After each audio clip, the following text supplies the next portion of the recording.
इंतहाई ज़रूरी मसला है, गौर नाल सुनियो मारे सारे हिंद को समझने वाले, हिंद को बोलने वाले भरा। आज दा मसला असी तुसां को ये दसना चाहते हैं कि एक औरत है या मर्द है, वो नापाकी दी हालत विच है, आया वो नापाकी दी हालत विच खाना खा सकता है बगैर गुसल दे या नहीं खा सकता? नापाकी दी हालत विच बगैर गुसल दे खाना खा सकता है या नहीं खा सकता?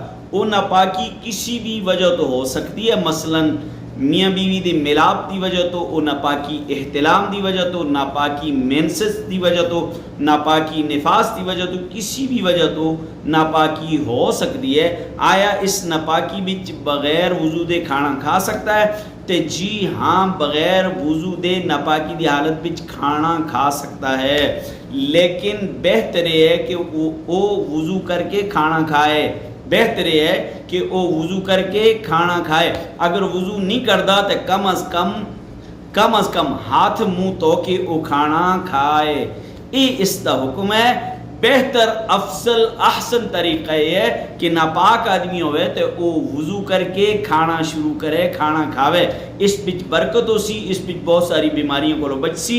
उम्मीद है कि तुसां को मसला समझ आ गया हो सी। अस्सलामु अलैकुम।